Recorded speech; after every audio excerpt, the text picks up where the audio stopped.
Hey everyone, welcome back to the Vegan Test Kitchen. Today we are making broccoli-millet croquettes with a Dill-Tahini sauce. If you've never made croquettes before, great, I haven't either. Here's what you're gonna need. Millet, olive oil, salt, garlic, tarragon, red pepper flakes, vegetable broth, 4 cups of broccoli. Here's what you're gonna need for the Dill-Tahini sauce. Olive oil, lemon, tahini, salt, paprika, garlic, balsamic vinegar, a bunch of dill. The recipe calls for 4 cups of broccoli, and I only have the frozen, so we're gonna cook this for about 5 minutes just till it's tender. I'm putting just about a ½ inch of water in here, and then I'm gonna turn on high, put the broccoli in, and then boil it for about 5 minutes covered. All right, 5 minutes has passed, so we're gonna take the broccoli off, and then we're just gonna rinse it with cold water to kind of shock it, that way it stops cooking. All right, now we're supposed to chop these, stalks and all. They said about pea-sized, so we're gonna chop them up pretty good.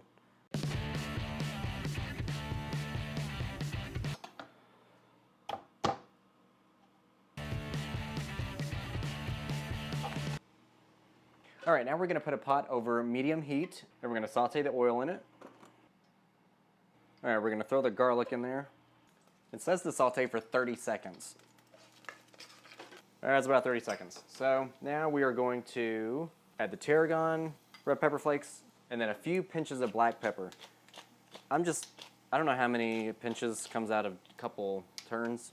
I'm just gonna go ahead and make something up. I think 3. 3 turns sounds like a good pinch, so.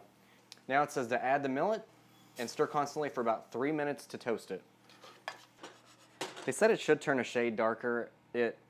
I can't really tell if it has or not. It doesn't really look like it, but they said don't worry about it if it doesn't, because you don't want to burn the garlic. And if you've never had millet before, I'm pretty sure it's actually the stuff that they do put in some birdseed. So yes, vegans do eat birdseed. All right, now that that's cooked, we're going to add the vegetable broth and cover and bring to a boil. Where's the vegetable broth? All right, so we're putting in 2½ cups of vegetable broth. We're gonna put it up to high. All right, now that it's boiling, we're gonna lower the heat to a simmer, cover it, and then let it cook for about 10 minutes. 10 minutes is up. There are a lot of steps from here on out, so bear with me. Now we're gonna mix in the chopped broccoli and cover and cook for another 7 minutes. 7 minutes has passed, so we're going to uncover, stir it around a little bit, and it says to cook for another 10 minutes uncovered, stirring often. This stuff's really tricky because I will stir it up and it looks like all the water's gone, and then I'll kind of mush it down a little bit, and then it'll just start bubbling up again like a little marsh, so let's keep cooking it. All right, most of the liquid has been absorbed. Turn off the burner. Stir it up, cover it, and then let it sit for 10 to 15 minutes until it's pretty mushy. I'll give you treats later. I'll give you treats later. All right, 10 minutes has passed. They want you to have like a mushy texture. They said if it's not, then you could have a problem when you form them into croquettes.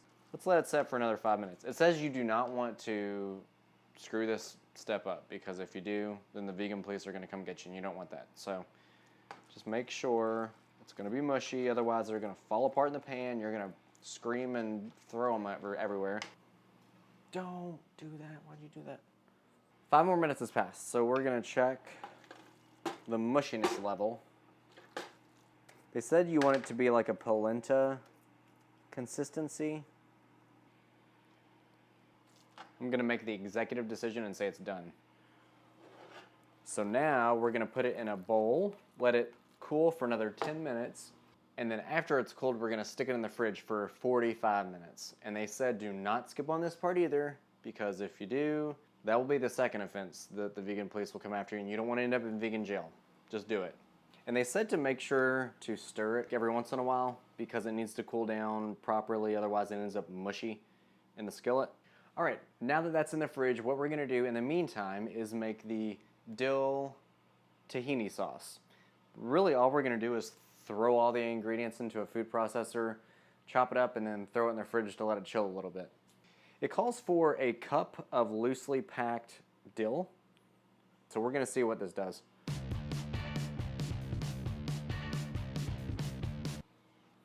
That worked out quite well, actually. So just get one of those small packs of dill in the grocery department, and that should be enough. They said you need a 1/4 cup of lemon juice, and 1 lemon should do that.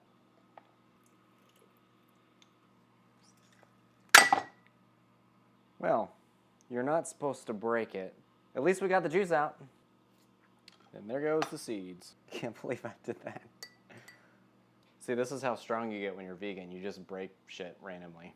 All right, so in the food processor, we're gonna put tahini, 1/2 cup of room temperature water.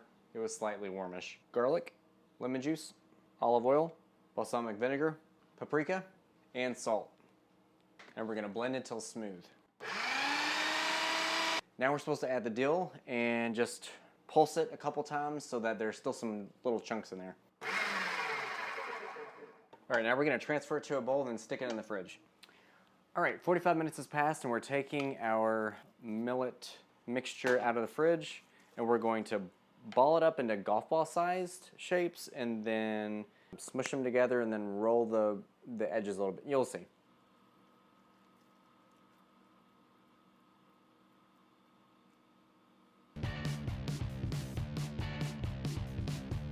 All right, now that those are done, we're going to heat the skillet on a medium-high. Just put a thin layer of olive oil in there, and then we're gonna fry each side of these for about 3 to 4 minutes. All right, we're heated up. Let's stick them in.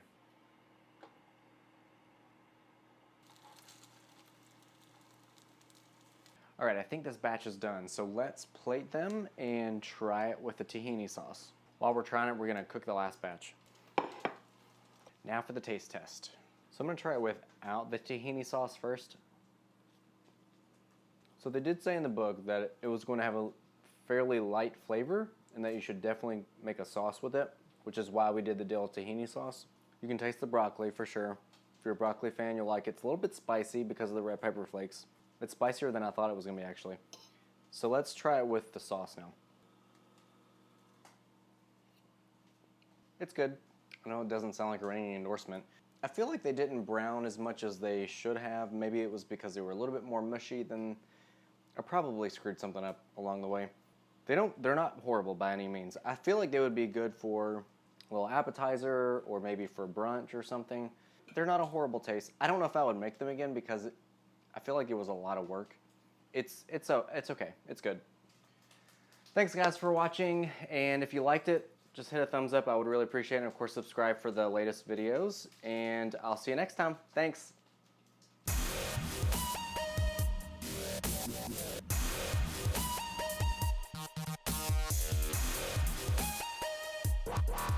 Wow.